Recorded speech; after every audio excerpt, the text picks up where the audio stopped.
Hi, I'm Bob Lazar. During late 1988 and early 89, I worked on the propulsion systems of extraterrestrial vehicles for the United States government.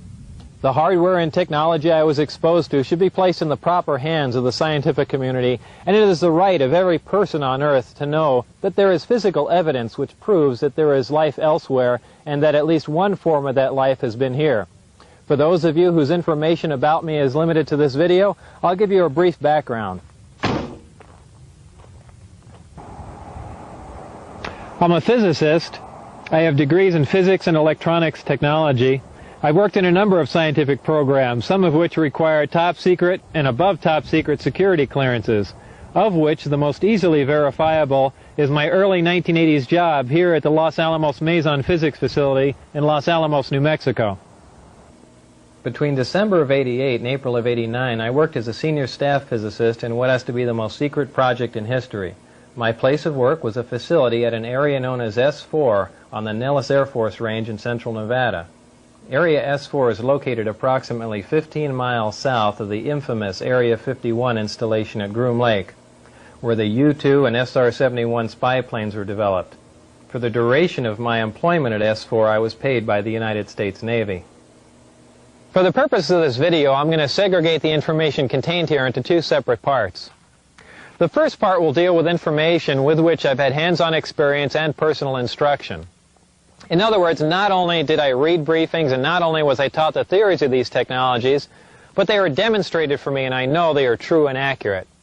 Some of the points covered in this first section will be how vast distances of space are traveled by virtue of an intense gravitational field, how this gravitational field is generated, what the power source is and how it functions, and general information about disks and the project at S4.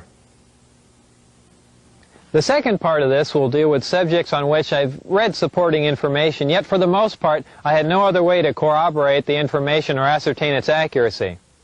When we get to part 2, it will be obvious why proof of some of this information could not be conclusive. Some of the points covered in this second section will be information about the beings that brought us this technology, and how these beings have historically interacted with man. I've been prudent in selecting what to expose here, and I think that some of this information should not be made available to the general public. This information is being conveyed to you as it was to me, with the exception that in most cases I've simplified things for those of you with non-scientific and non-technological backgrounds. So let's begin.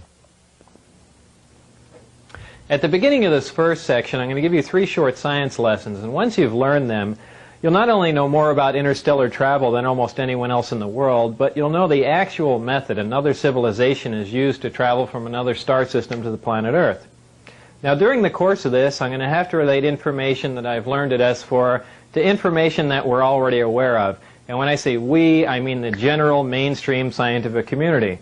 So as not to waste too much time explaining established scientific facts and theories, when I say we know this or we know that, please feel free to consult any qualified scientist, professor, or science teacher to have them explain my statements to you. One of the most predominantly asked questions is, how is it possible to cross vast expanses of space without exceeding the speed of light? Or how can you travel in reasonable time and economy between points that are light years apart? Now keep in mind that the speed of light is 186,000 miles a second, which translates into roughly 669 million miles an hour. And a light year is a distance traveled in 1 year at the speed of light. Proxima Centauri, which is the star system nearest ours, would take 4 years to reach traveling at the speed of light. So up until now, when we've examined the requirements to travel these distances, we've always had to consider the problems of traveling at a speed near the speed of light. This poses problems with propulsion, navigation, fuel capacities, and even when you consider the effects of acceleration on space-time, which include time dilation, mass increase, length contraction, and a whole host of other things, it quickly becomes evident that this type of travel would require a level of technology that man has not yet achieved. The truth of the matter is that traveling these distances does require a level of technology that man has not yet achieved. but it has nothing to do with flying in a linear mode near the speed of light. We know that the shortest distance between 2 points is a straight line, so in our universe we've always assumed that the fastest way from point A to B was to travel in a straight line at the speed of light. Well, the fact is that when you're dealing with space-time and you enjoy the capability of generating an intense gravitational field, the fastest way from point A to B is to distort or warp or bend the space-time between point A and B, bringing point A and B closer together. The more intense the gravitational field, the greater the distortion of space-time and the shorter the distance between points A and B. Most of us think of space-time as the void or as nothing. And remember, it wasn't that long ago that man considered the air in our atmosphere to be nothing. Yet with time we've become aware of the elements and properties of the air in our atmosphere. Well, indeed, space-time is an entity, and one of its properties is that it can be distorted or bent by a gravitational field. We know that gravity bends or distorts space-time and light by virtue of the fact that we're able to see stars which we know should be blocked from our view by the sun. Referring to the graphic here, the solid line denotes the position of a star that's located behind the sun, and the dotted line shows its position as viewed from Earth. This is made possible because the sun's gravitational field distorts the space-time and light around the sun, allowing us to view stars which should be hidden from view. We know that gravity distorts time by virtue of the fact that if we take two identical atomic clocks and keep one at sea level and take the other one up to a high altitude, when we bring them both back together, they reflect different times. The difference in this passage of time is caused by the fact that a gravitational field weakens the further you get from the source. So the atomic clock which was taken to the high altitude was exposed to a less powerful gravitational field than the clock which we kept at sea level. The effect of a gravitational field on space-time is something that we've been able to observe, but not to experiment with. This is due to our inability to generate a gravitational field. And up until this point in time, great mass such as a star, planet, or moon was the only source of a discernible gravitational field that we're aware of. So just as the gravitational field around great mass such as a planet distorts space and time, any gravitational field, whether naturally occurring or generated, distorts space and time in a similar manner. Now, the great benefit of generating an intense gravitational field is not only can you turn it on, but you can turn it off.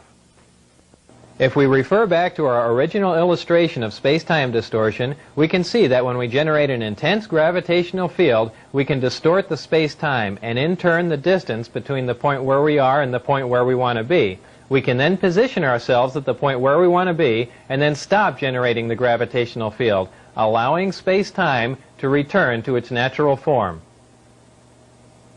In this manner, we can travel great distances with little linear movement.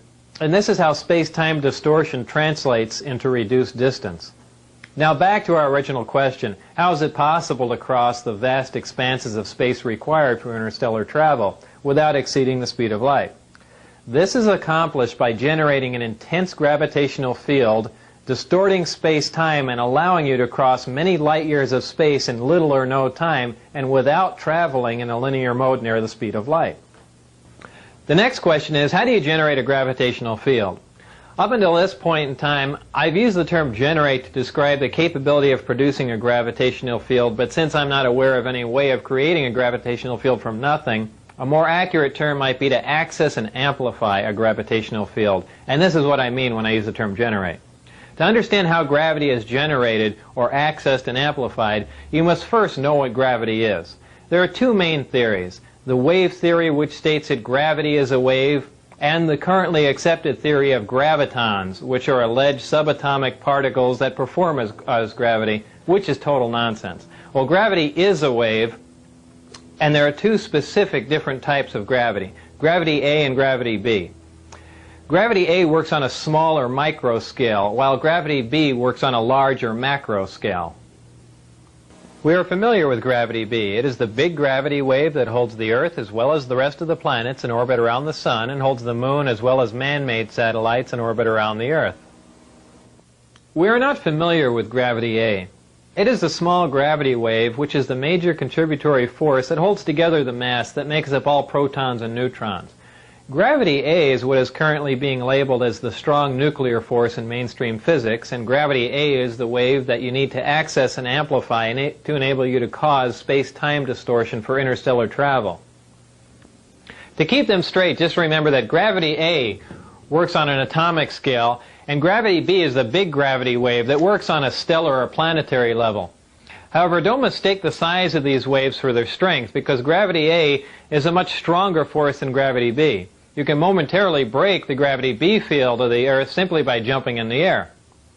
So this is not an intense gravitational field.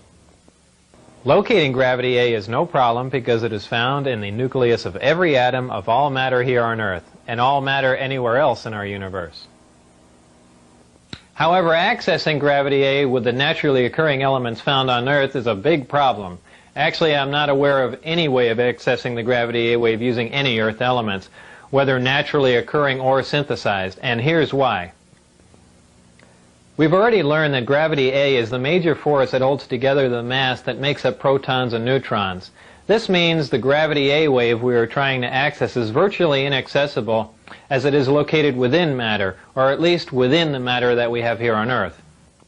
However, the Earth is not representative of all matter within our universe. The residual matter which remains after the creation of a solar system is totally dependent on the contributing factors which were present during the creation of the solar system. This is true whether you believe that the origin of the universe was an evolutionary event or that a supreme being caused this event to happen. The two main factors which determine what residual matter remains after the creation of a solar system are the amount of electromagnetic energy and the amount of mass present during the solar system's creation. Our solar system has one star, which is our Sun, but the majority of solar systems in our Milky Way galaxy are binary and multiple star systems.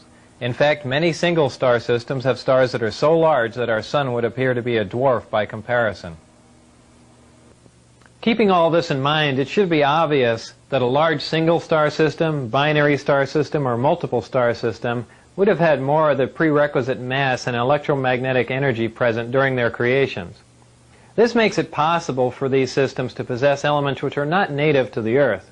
Scientists have long theorized that there are potential combinations of protons and neutrons which should provide stable elements with atomic numbers higher than any which appear in our periodic chart, though none of these heavy elements occur naturally on Earth. 88 of the first 92 elements on the periodic chart occur naturally on Earth. Some heavier elements do occur in trace amounts, but for the most part we synthesize these heavier elements in laboratories. Generally speaking, the stability of these synthesized heavy elements decreases as their atomic number increases, but experiments at the Lab for Heavy Ion Research in Germany have shown that this may only be true up to a certain point, as the half-life for element 109 is longer than that of element 108. The point is that our observations and theories are accurate. The fact is that heavier stable elements with higher atomic numbers which have more protons, neutrons, and electrons than any Earth elements do exist. However, up until this point in history, there has been no physical evidence to prove this. But now that proof is here. The most important attribute of these heavier stable elements is that the gravity A wave is so abundant that it actually extends past the perimeter of the atom. These heavier stable elements literally have their own gravity A field around them, in addition to the gravity B field that is native to all elements. No naturally occurring atoms on Earth have enough protons and neutrons for the cumulative gravity A wave to extend past the perimeter of the atom so you can access it. Even though the distance that the gravity A wave extends is infinitesimal, it is accessible, and it has amplitude, wavelength, and frequency just like any other wave in the electromagnetic spectrum. Once you can access the gravity A wave, you can amplify it just like we amplify any other electromagnetic wave. To demonstrate how a wave is amplified, we can use this oscilloscope, and as you can see, it graphically depicts the tone you hear as a wave.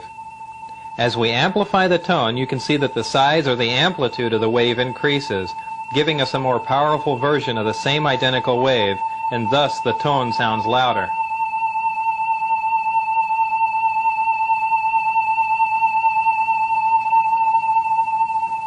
In like manner, the gravity A wave is amplified and then focused on the desired destination to cause the space-time distortion required for space travel. This amplified gravity A wave is so powerful that the only naturally occurring source of gravity that could cause space-time to distort this much would be a black hole. This brings us back to our original question: how do you generate a gravitational field? You must have access to an element which is heavy enough for the gravity A wave to extend past the perimeter of the atom. Then you can access and amplify it for space-time distortion. To complete our 3 science lessons, the last question is, what is the power source for this type of travel? Well, for those of you with limited knowledge about power sources, I'm sure you can probably imagine the enormous amount of power required to cause a space-time distortion for this type of travel. After all, we're amplifying a wave that barely extends past the perimeter of an atom until it's large enough to distort vast amounts of space-time.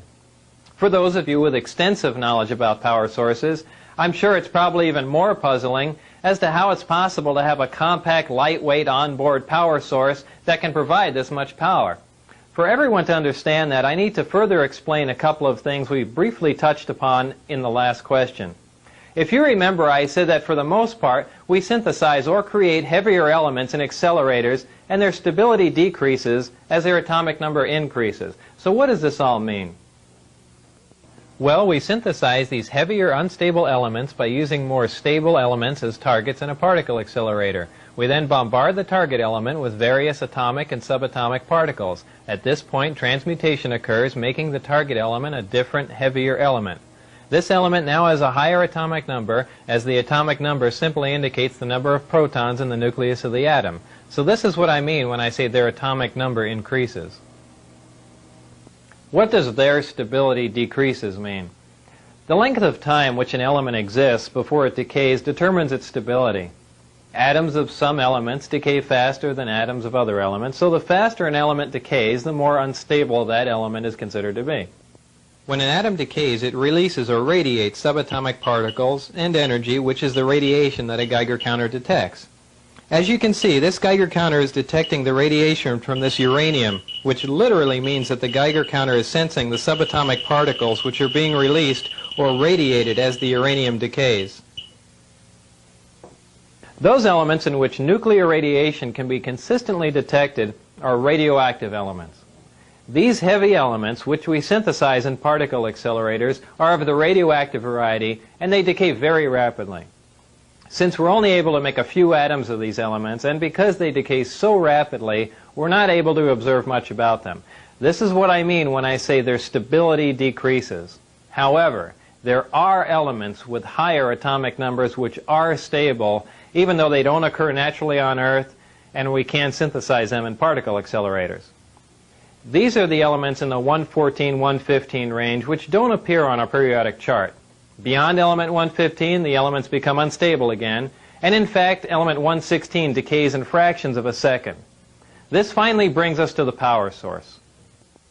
The power source is a reactor which uses this element 115 as its fuel.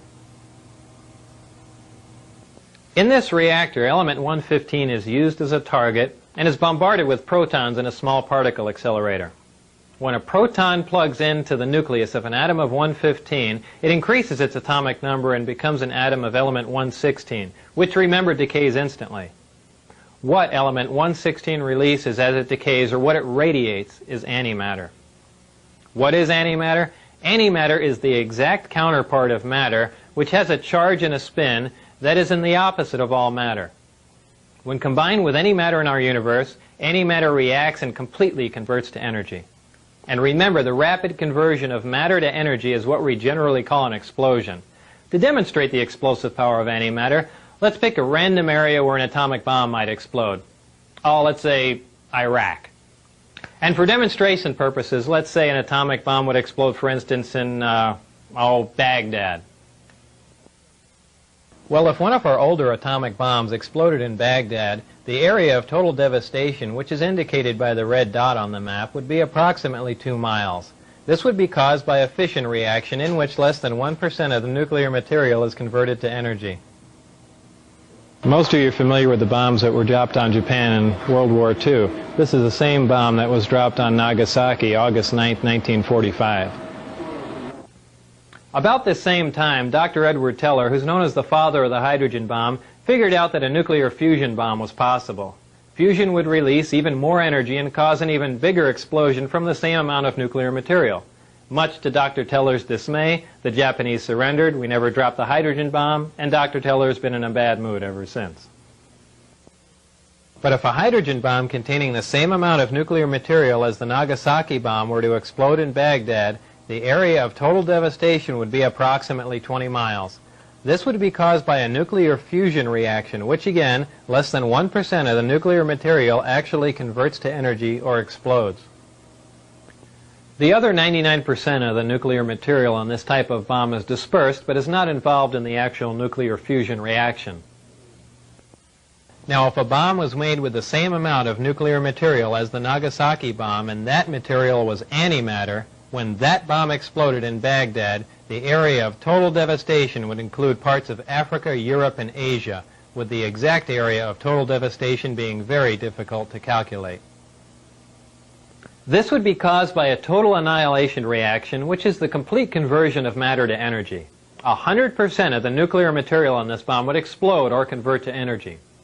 We currently have no practical way to harness antimatter into a bomb, and generally speaking, we can only isolate antimatter in a particle accelerator and store it for a short time. This demonstrates the enormous amount of power released when you totally convert matter to energy, which is what happens when antimatter and matter are combined. So back to our power source. Inside the reactor, element 115 is bombarded with a proton, which plugs into the nucleus of the 115 atom and becomes element 116, which immediately decays and releases or radiates small amounts of antimatter. The antimatter is released in a vacuum into a tuned tube, which keeps it from reacting with the matter that surrounds it. It is then directed towards a gaseous matter target at the end of the tube. The matter and antimatter collide and annihilate, totally converting to energy. The heat from this reaction is converted into electrical energy in a near 100% efficient thermoelectric generator. This is a device that converts heat directly into electrical energy. Many of our satellites and space probes use thermoelectric generators, but their efficiency is very, very low. All of these actions and reactions inside of the reactor are orchestrated perfectly like a tiny little ballet. And in this manner, the reactor provides an enormous amount of power. So back to our original question. What is the power source that provides the power required for this type of travel? The power source is a reactor which uses element 115 as a fuel and uses a total annihilation reaction to provide the heat which it converts to energy, making it a compact, lightweight, efficient onboard power source. I've got a couple of quick comments about element 115 for those of you who are interested. By virtue of the way it's used in the reactor, it depletes very slowly, and only 223 grams of 115, which is just under half a pound, can be utilized for a period of 20 to 30 years. Element 115's melting point is 1740 degrees Celsius. I need to state here that even though I had hands-on experience with element 115, I didn't melt any of it down, and I didn't use any of it for 20 to 30 years to see if it depleted. So we've learned how space-time is distorted by a gravitational field. We've learned how that gravitational field is generated, and we've also learned where you get the power to accomplish all of this. Now it's time to link all we've learned in our science lessons to the vehicle that utilizes all of this technology. And a few years ago, I never thought I'd hear myself say this, but that vehicle is a disk, which is generally referred to as a flying saucer. I had at least partial views of the 9 different disks out at Area S4, but the one I'm going to describe to you now is the one in which I not only saw 2 of the 3 interior levels, but I also saw it fully functional in flight. And no, unfortunately, I didn't get to go for a ride in it. This particular disc appeared to be in excellent condition, and because of its sleek appearance, I nicknamed it the Sport Model. The Sport Model is about 16 feet tall and 40 feet in diameter. The exterior skin of the disc is metal, which is the color of unpolished stainless steel. The Sport Model sits on its belly when it's not energized. As you can see, the hatch is located on the upper half of the disc, with just the bottom portion of the door wrapping around the center lip of the disc. The interior level of the disc is divided into 3 levels. The lower level is where the 3 gravity amplifiers and amplifier guides are located. These are the things used to amplify and focus the gravity A wave that we learned about in our science lessons. The reactor is located directly above the 3 gravity amplifiers on the center level and is in fact centered between them. The reactor is similar to this half-scale model. The element 115 is machined into triangles like this and is then inserted into the reactor. This piece of element 115 is the source of the gravity A wave as well as the target that is bombarded with protons to release the antimatter, both of which we learned about in our science lessons. The center level of this disk also houses the control consoles and seats, both of which were too small and too low to the floor to be functional for adult human beings. The walls of the center level are all divided into archways. At one point in time, when the disk was energized, one of the archways became transparent and you could see the area outside of it just as if the archway was a window. After the panel had been transparent for a while, a form of writing, which was unlike any alphabetic, scientific, or mathematical symbols I've ever seen, began to appear on the transparent archway. And I was never informed as to how all of this was achieved, not that any of that would have required alien technology. I was never given access to the upper level of the disk, so I can't enlighten you as to what the porthole-like areas are, other than I can assure you that they're not portholes. Now, before I go any further about the disk, I'm going to show you where and under what circumstances I saw it tested. My job in this program was to be part of a back engineering team. Back engineering is the act of taking a finished product and tearing it apart to find out what makes it tick. The goal in this program was to see if the technology of the disk could be duplicated with Earth materials. When I went to work, I was flown from McCarran Airport in Las Vegas to Area 51, which is a highly secure government base on the Nevada test site. Area 51 is located about 125 miles north of Las Vegas near the Groom Mountains and the Groom Dry Lake bed. From Area 51, I was bused to an even more highly secure facility located about 15 miles south of Area 51 called S4. S4 is situated at the base of the Papoose Mountains by the Papoose Dry Lake bed. The airspace around S4 is restricted, and if any unwelcome aircraft strays into the outer sector, they radio the pilot and instruct him or her to leave. If that pilot continues and strays into the middle sector, jets will be scrambled to escort the intruding aircraft out. If for any reason whatsoever that aircraft penetrates into the inside sector before jets can be airborne, ground-to-air missiles will neutralize the intruder. The moral of this story is don't try and fly into S4. The S4 installation is built into the mountain and the 9 hangar doors are angled at about 60 degrees. These doors are covered with a sand-textured coating to blend in with the side of the mountain and the desert floor. As you can see in this representation, my ID badge had a white background with 1 light blue and 1 dark blue diagonal stripe in the upper left-hand corner. At the bottom of the badge, there were letters and numbers designating various areas, including S4. On my badge, there was a star punch through S4. The back of the ID badge was dark blue with a vertical mag stripe running down one side. The hangar that housed the sport model was like a typical airplane hangar with the exception of the angled doors that I mentioned before. The hangar was equipped with typical tools and extensive electronic equipment. It also had a machine with an X-ray emblem on it and an overhead crane rated at 20,000 pounds. Equipment in this hangar was marked with a black number 41 with a white circle around it. It was outside of this hangar that I saw the sport model tested. Now, when the disk travels near another source of gravity, such as a planet or moon, it doesn't use the same mode of travel that we learned about in our science lessons. When a disk is near another source of gravity, like Earth, the gravity A wave, which propagates outward from the disk, is phase shifted into the gravity B wave, which propagates outward from the Earth, and this creates lift. The gravity amplifiers of the disk can be focused independently, and they are pulsed and do not stay on continuously. When all 3 of these amplifiers are being used for travel, they're in the delta configuration, and when only one is being used for travel, it's in the omicron configuration. As the intensity of the gravitational field around the disk increases, the distortion of space-time around the disk also increases. And if you could see the space-time distortion, this is how it would look. As you can see, as the output of the gravitational field from the amplifiers becomes more intense, the form of space-time around the disk not only bends upward, but at maximum distortion actually folds over into almost a heart shape around the top of the disk. Now remember, this space-time distortion is taking place 360 degrees around the disk. So if you were looking at the disk from the top, the space-time distortion would be in the shape of a donut.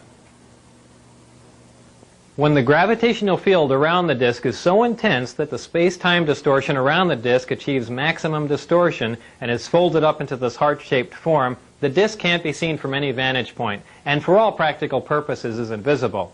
All you could see would be the sky surrounding it.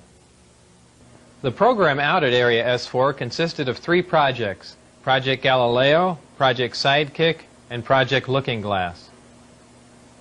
Project Galileo dealt with gravity propulsion and was the source of all the information you've learned in this first section. Project Sidekick dealt with a beam weapon that had a neutron source and was focused by a gravity lens. Project Looking Glass dealt with the physics of seeing back in time. Now, I was not personally involved with the hardware of Project Sidekick or Looking Glass, and those projects are beyond the scope of this video. So this brings us to the end of this first part, in which I'm presenting to you as fact. At this point, we begin our second part, which is the section that contains what I call excerpts from the government Bible. I call it that because, as you can tell from part one, there's a small segment of the United States government that makes scientific and technological judgments from a knowledge base that is not available to the general public. If the following information is true, the United States government also makes judgments on a historical, philosophical, and even theological level from a knowledge base that is not available to the general public. These are excerpts from some of that information. As part of my indoctrination into the program at S4, I would randomly be taken into a small room which contained a table, a chair, and 120 or so briefings in blue folders. I'd be left there to read for varying amounts of time, usually about half an hour. These briefings contained a wide spectrum of information, mostly relating to aliens and alien technology. These reports appeared to be an overview of alien information which can be used to brief scientists from any field about the scope of the whole project, and not just their specific field of endeavor. The overview of Project Galileo was accurate. I read the overview and later witnessed evidence which proved it to be accurate. So it is possible that scientists involved with other projects could have seen evidence that these other overviews were also accurate, but I can't make that assertion. To me, these reports were simply words on paper. So to keep from saying allegedly and supposedly in every sentence, I'll relay this information to you as I read it, since I've already put this disclaimer on it. This technology that you've learned about thus far was brought here by some alien beings from the Zeta Reticuli 1 and 2 star system. These stars are located in the constellation of Reticulum, which can only be seen from the southern hemisphere. Zeta Reticuli is a binary star system, which means it has 2 stars, and is located approximately 30 light years from Earth. These beings are from Reticulum 4, which is the 4th planet out from Zeta Reticuli 2. This is the way star systems were referred to in these reports. They simply designate the name of the star and the number of planets from the nearest to the furthest from the star. For instance, our Sun was designated as Sol, and the Earth was referred to as Sol 3 because we're the 3rd planet out from the Sun. A day on Reticulum 4 is 90 Earth hours long. The beings are 3 to 4 feet tall and weigh 25 to 50 pounds. They have grayish skin and large heads with almond-shaped wraparound eyes. They have very slight nose, mouth, and ear positions and are hairless.